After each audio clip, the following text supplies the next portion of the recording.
Hi everybody, just a real quick video, the Cataphract Dilemma here. So I had some work to do on Monday night and Tuesday morning, but I had most of Tuesday off and I had Tuesday evening free, and I ended up getting a little carried away and painted all of my Seleucid cavalry here last night that I had to do.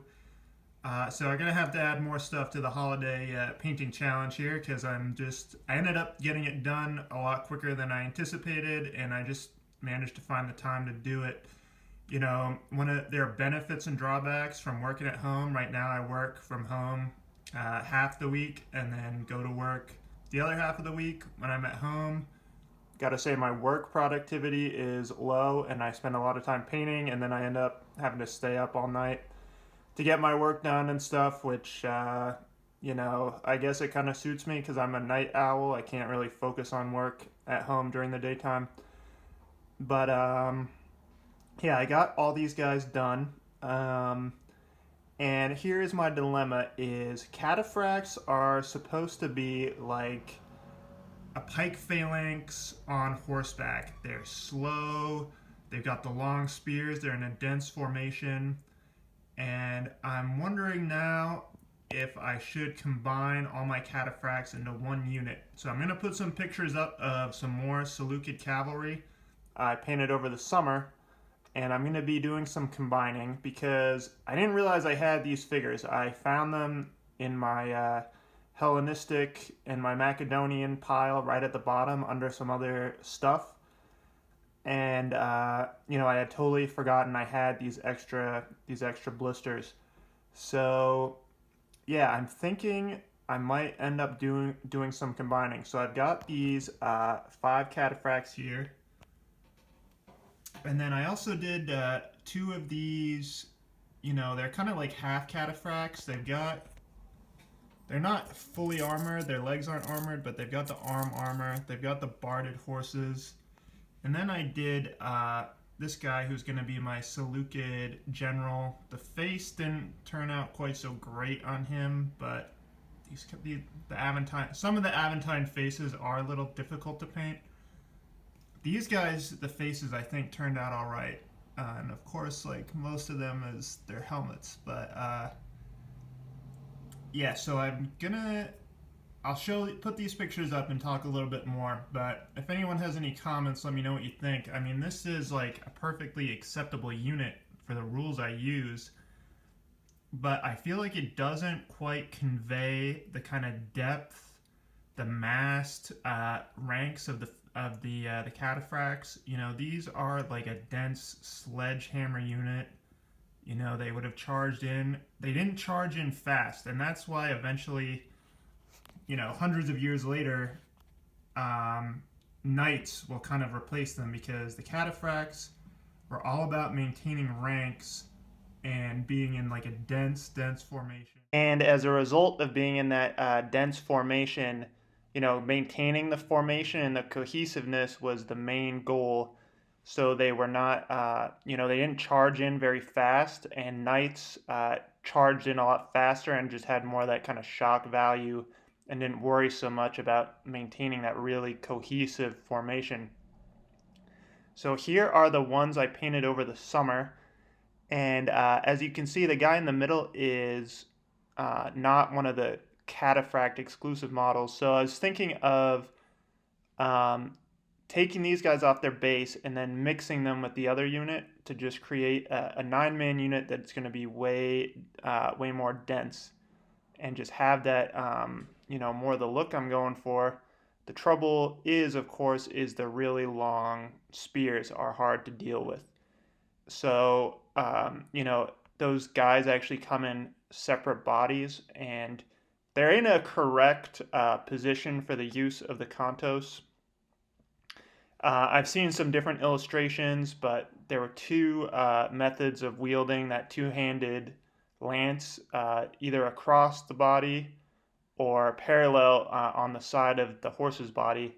And apparently one was for against anti-cavalry, one was anti-infantry, and I forget which exactly is which. I think probably the more overhand across the body is anti-infantry would be my guess, but I could be totally wrong. I'm not 100% sure on that. So I should have done them the other way so they rank up better. I just was not thinking about it when I glued them together. But I think I'm going to mix these two units together. And then we have that extra figure from the middle, and I'll talk about that for a second.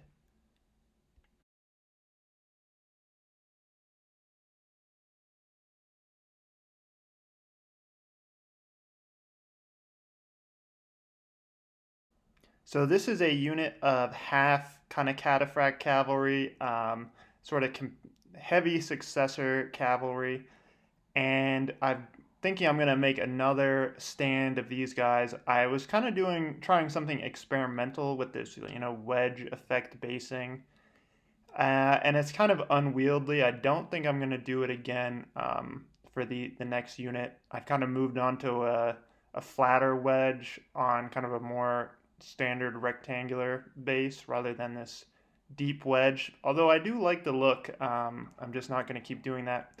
When I do my Thessalian cavalry at some point, I do want to make them in kind of a rhombus shape on a base like this. But I'm going to pull together some other figures to make another unit of these.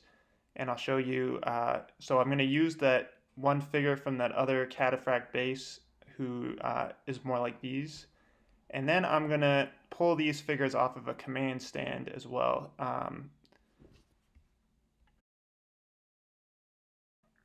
So this is my old kind of cavalry command stand, and I absolutely love these figures. That's why I initially made them a command group, because I thought they were just so awesome.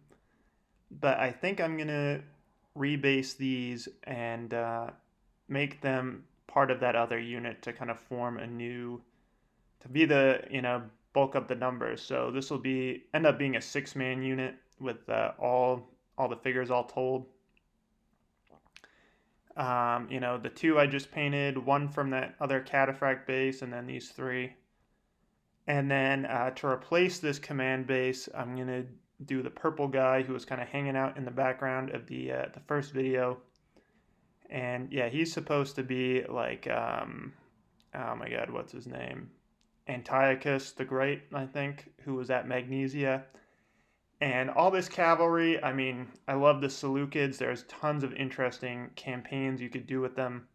But I'm thinking this is going to be all building towards a campaign for the Battle of Magnesia, which saw the Seleucids pitted against the Republican Romans.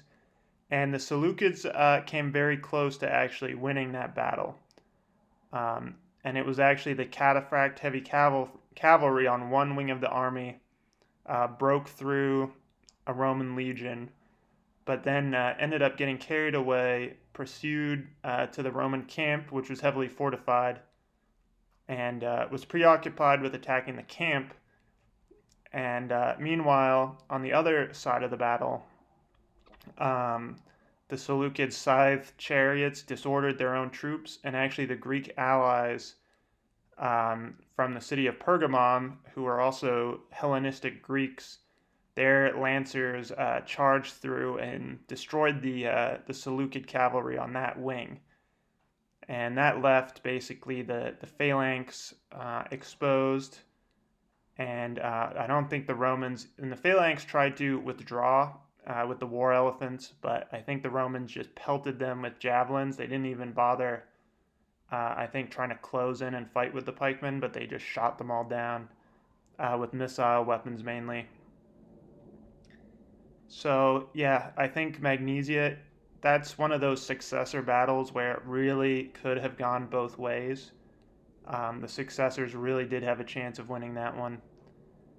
So, I hope you like this overview so far of what I think I'm going to do. If you have any thoughts, let me know. If you think the cataphracts look fine all together on the same base.